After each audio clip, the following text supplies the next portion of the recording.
This is one of the rarest birds of the American forest, Kirtland's warbler. And this controlled forest fire is necessary if this beautiful woodland bird is to survive. It's all part of the fascinating story of woodland life that we'll examine today when Discovery visits the hidden world of the forest.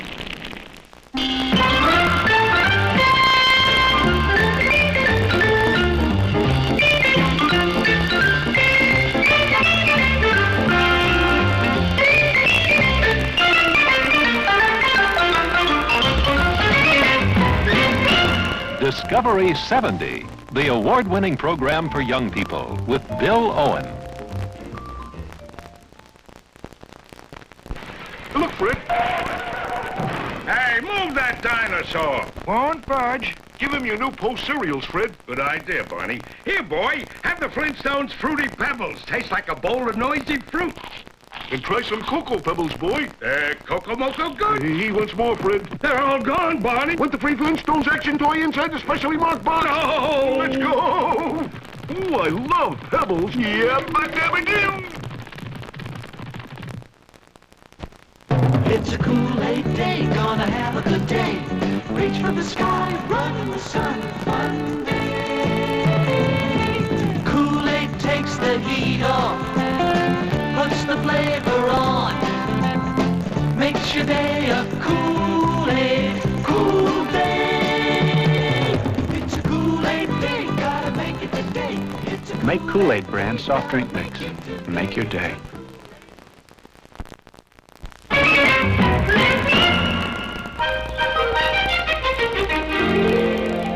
Hi, and welcome to Discovery. Over 300 million years ago, the single-celled algae floating on a forest pond comprised the plant life that was to evolve into trees and forests. Today, the forest is more than just trees, more than streams of fresh water and beautiful scenery, more than just woodland animals. It's a balanced environment, each living thing needing the other to maintain the total balance of nature. There are insects needed to help pollination, and birds to eat insects that damage trees, and animals to keep other animals from becoming too numerous. And of course, there are trees.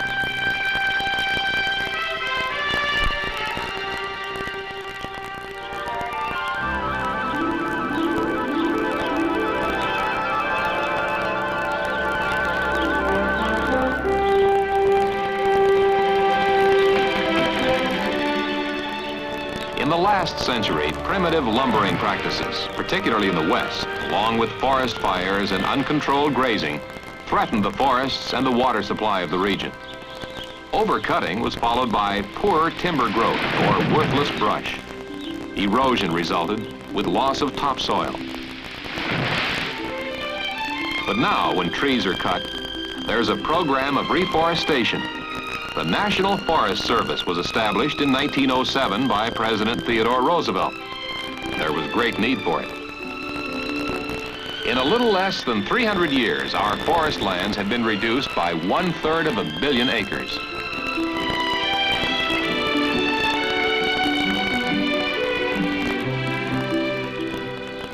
Now there are 154 national forests and 19 national grasslands in 41 states and Puerto Rico.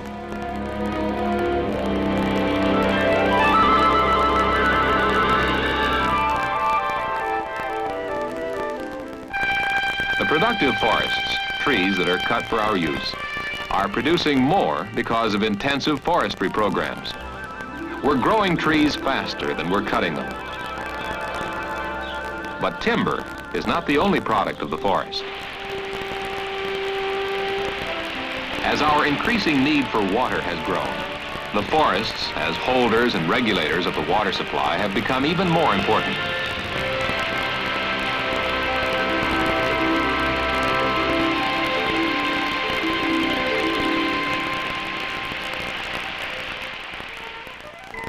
Winter is the time when water for a short time is stored on the surface. It's not needed for growing, so in its frozen form, it waits for spring. The water then pours into a mountain stream that will rush on still farther to rivers and lakes.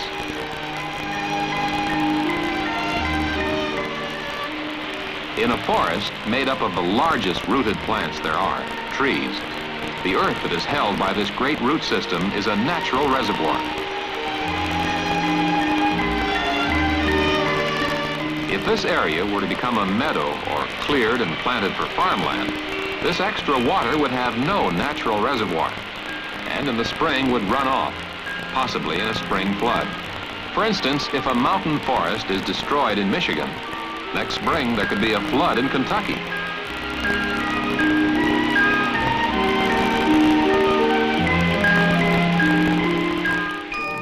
Water held until it's needed can be available all through the growing season, helping out during times of drought, keeping the summer green for everyone.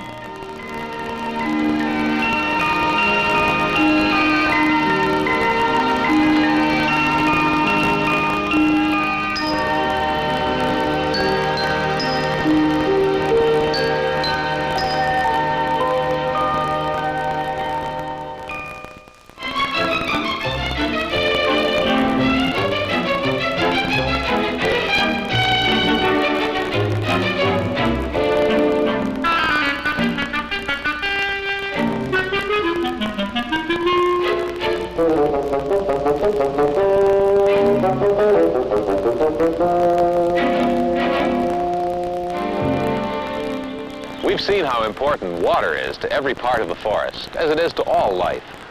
But what about fire, that often brings the greatest destruction possible to a forest? Strangely enough, carefully controlled burning done by professional foresters can be very useful in maintaining the balance of nature. One rare bird will nest only in open stands of young jack pines. We'll see how a forest fire supplies a home for Kirtland's warbler, and we'll do that in just a minute.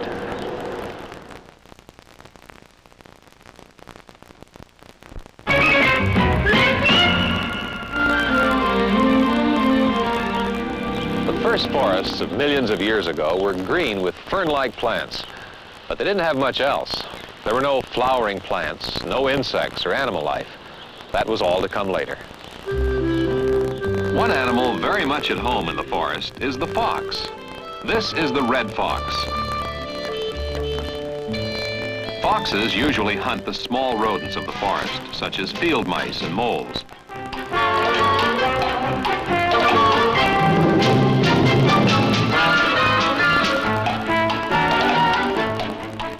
This fox is chasing a chipmunk, sometimes called a ground squirrel.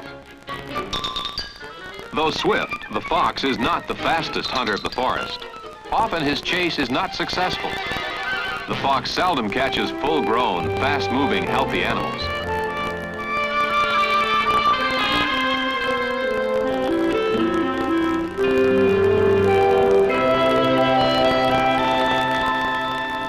Competing with the fox for food are the many varieties of hawks.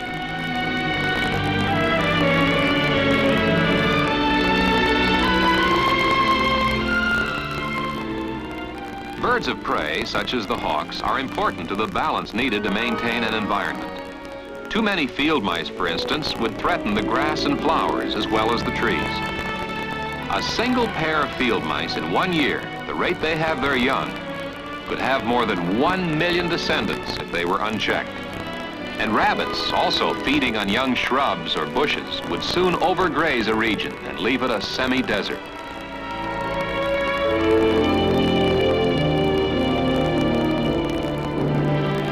Another important bird is facing the problem of extinction. The American bald eagle, our national symbol. Eagles remain mated for life and return to the same nest year after year, adding to it until it often is 35 feet across.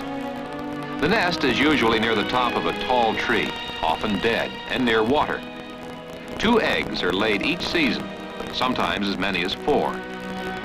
Recently, traces of insecticides have been found in the remains of eagles and are believed to cause sterility, thus threatening the species. The bald eagle's main food is fish, and when the fish becomes contaminated, it affects the eagle. The bald eagle is rather sluggish and not warlike in spite of its fierce look. The fish it eats are usually dead or dying, and often caught by another fishing bird, the osprey. The bald eagle itself isn't very good at catching live fish.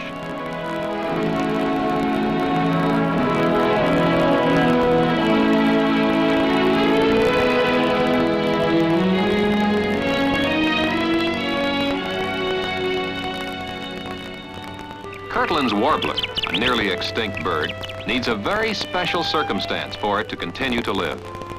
It nests in Michigan and only in young jack pine from 6 to 12 feet high.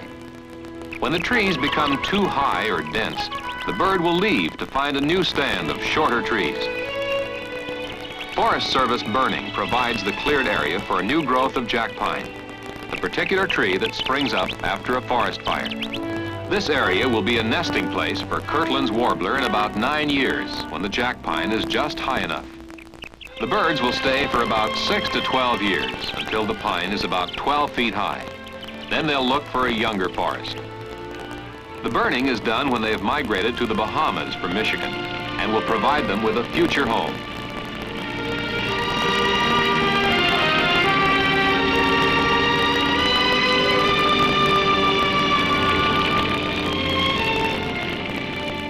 Kirtland's warbler is a persistent singer, often starting 40 minutes before sunrise and singing until sunset.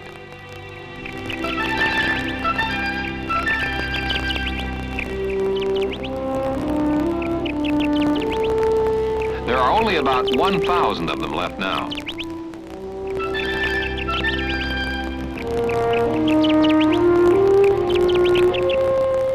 The seasons are part of the natural order of the forest.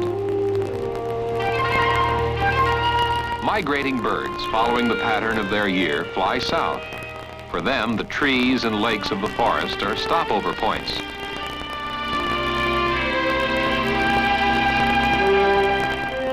The winter follows.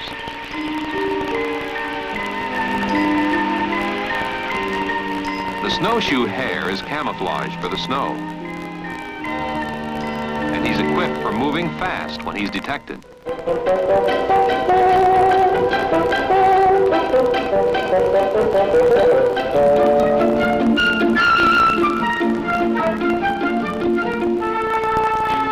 Wintertime is the mating season for the fox.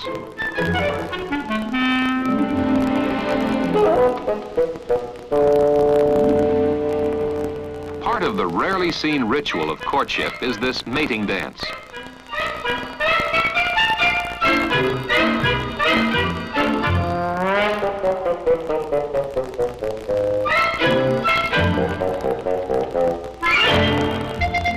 The fox cubs will be born in the spring, usually 4 to 5 in the litter, and usually a higher percentage of females than males. They'll stay with their mother until September. Then they're old enough to be on their own.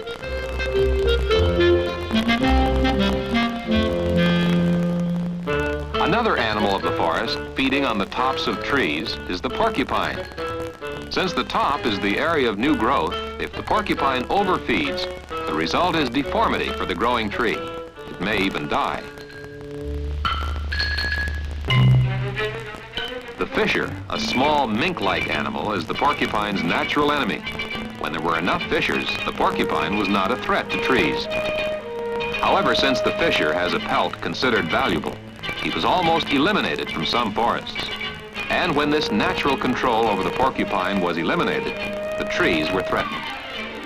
When the fisher was protected and allowed to live in the forest again, the natural order of life was back at work.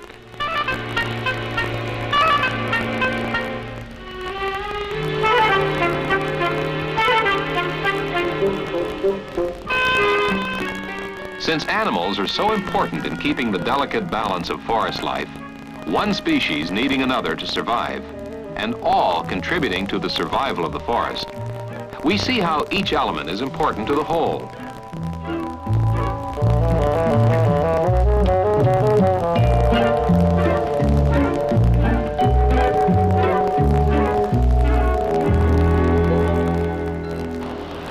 While animals function from instinct and pattern, man, on a long-term basis, has often ignored his own best interests. Our growing needs for water and forests have often been the cause of destroying the future supply. The principle of conservation can help to ensure tomorrow's forests. We're going to take a look at how two different pine trees are combined to make a hybrid or super tree for tomorrow's better forests. And we'll do that in just a minute.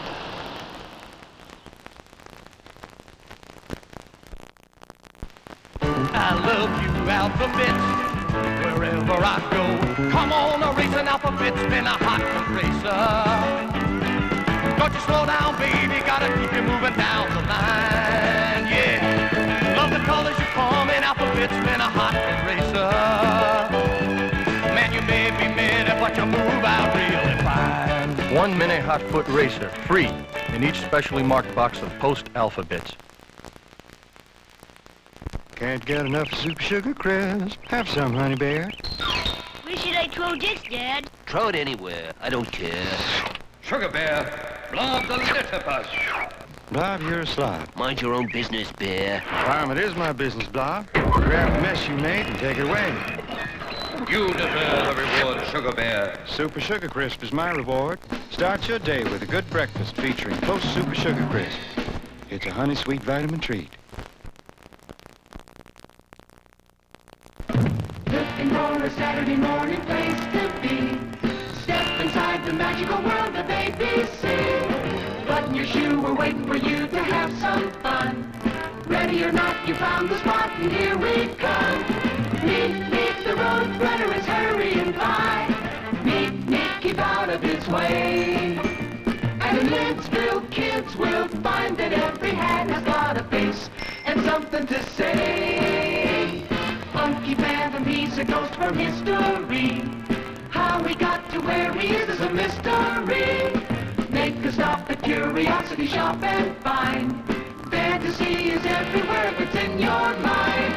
Boom, boom, yeah. Boom, boom, boom, yeah. The Jackson 5 are coming to town. So if you're looking for a Saturday morning place to be, step inside the magical world of ABC.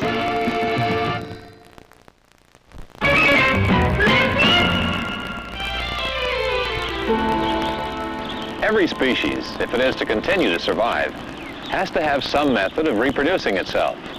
Trees have some very efficient mechanisms for accomplishing this. An acorn, for instance, buried by a squirrel for his winter food and then maybe forgotten, could become an oak. This winged seed pod from a maple can be carried away from the parent tree by the wind. And this pine cone is another example of how nature replenishes the forest. However, scientists of the U.S. Forest Service felt they could improve on nature's method and thereby improve on the results. Their aim was a bigger and better pine tree. The pine cone, when it's ready to drop its seeds, unfolds very much like a flower. The seeds are released, thousands of them, of which only a few will take root.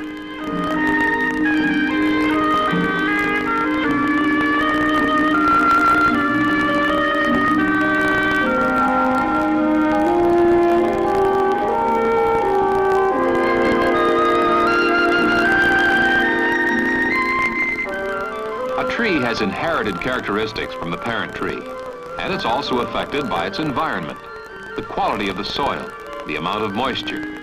If it comes from a strong tree, it'll be strong enough to survive disease and pests.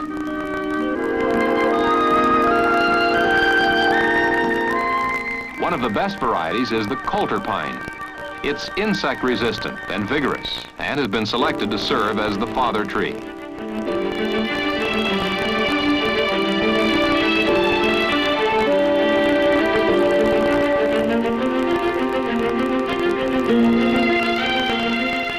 The first step is to collect the pollen from this tree. Record keeping is vital to any scientific experiment. At a height of about 60 feet, the male flowers or catkins containing the pollen are collected.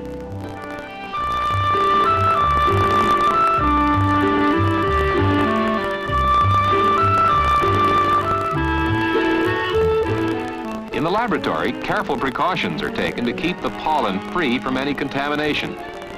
They're washed first and then sealed in a pollen-proof sterilized bag under water, and then taken to a drying room. After all the water has been removed and the catkins are thoroughly dry, the pollen can be extracted.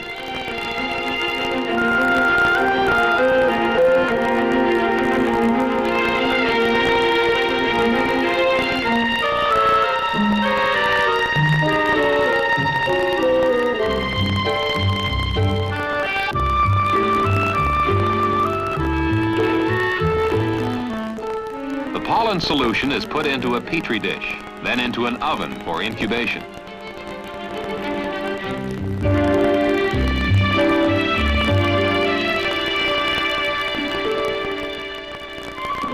Here, under a microscope, we see this batch is alive and healthy. The mother tree for this experiment is a Jeffrey pine. It's a good timber producer, but does not have the vigor or insect resistance the coulter has. Before the experiment takes place, the scientists bag the female flowers to prevent natural fertilization.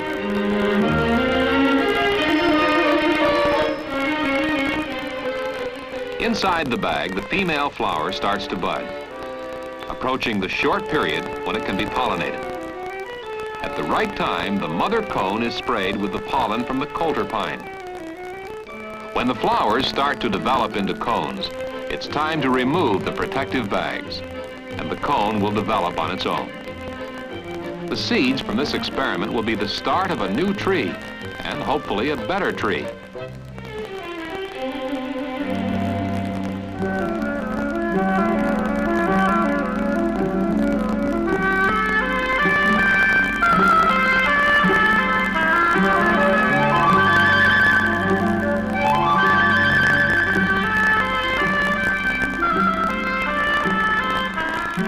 Reaches a certain growth, it's time to see if it has the qualities for which it was bred. A screen shed is put around these test tube trees. Then tree cuttings infested with certain insects are put into the shed. And several months later, it's clear that the hybrid pines have developed a resistance to the insects.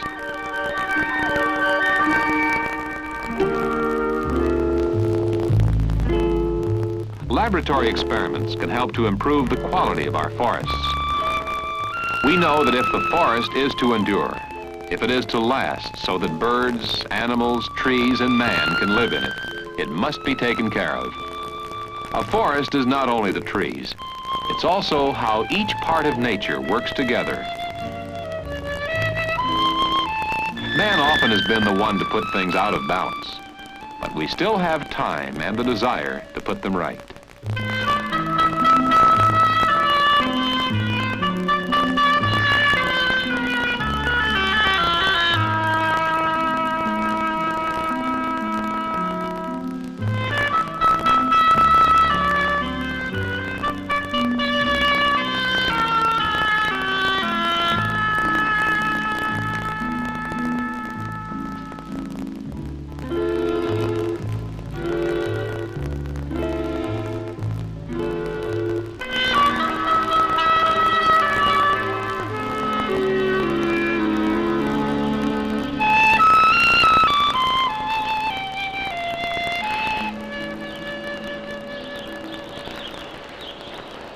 It's not always easy to undo the damage we've done to the forest in the past. We cannot plant trees where the soil has almost disappeared. But we can guard against forest fire.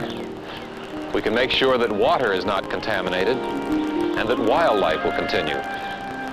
Because man needs the forest, not just for its lumber, but also for its living trees.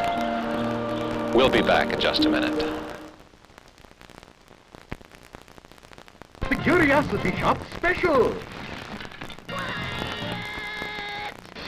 With the rollicking refrains of the shop's regular rip-roaring residents. And featuring the fast and flashy footwork of the shop's favorite friend. Also with special solo singing guest, Miss Shirley Jones.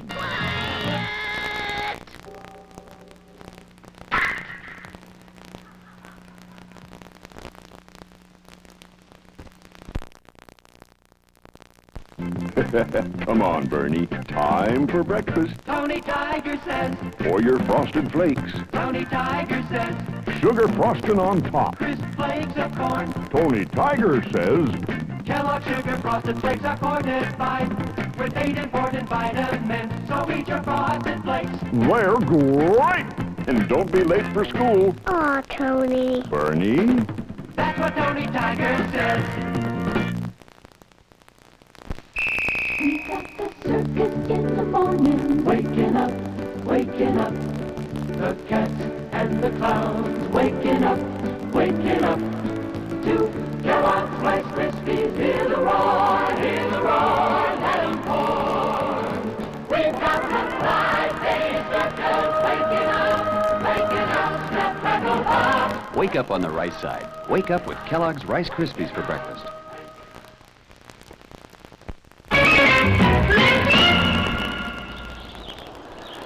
We hope you've enjoyed today's program on the hidden world of the forest.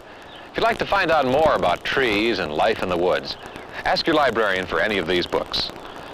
The Phoenix Forest and Because of a Tree by Loris and Marjorie Milne, and A Tree Called Moses by Laura Nelson Baker. Be sure to be with us next week for another exciting program as Discovery continues to discover the world. Bye-bye.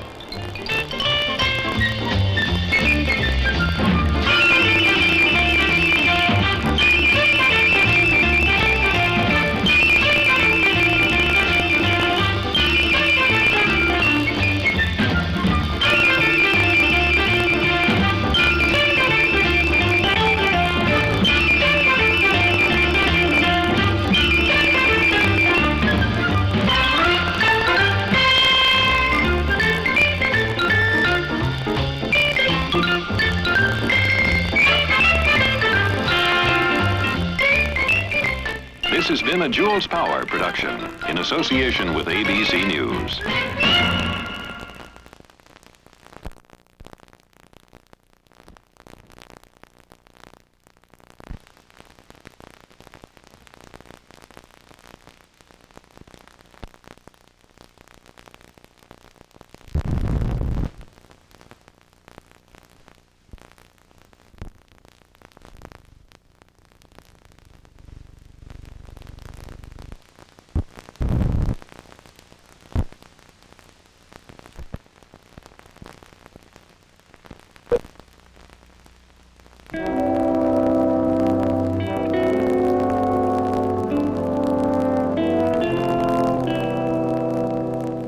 The Castillo de San Marcos, symbol of Imperial Spain's last foothold in what is now the United States. For more than a century, this great brooding fortress stood impregnable to assault from the growing English presence in North America. Alongside the fort is a town, a Spanish town, traces of which go back more than 4 centuries and exist to this day.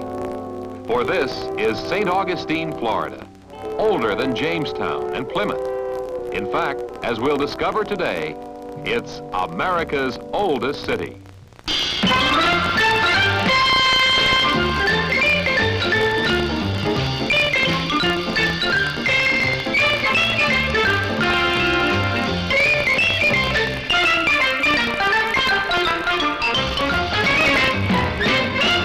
Discovery 71, the award-winning program for young people with Virginia Gibson and Bill Owen.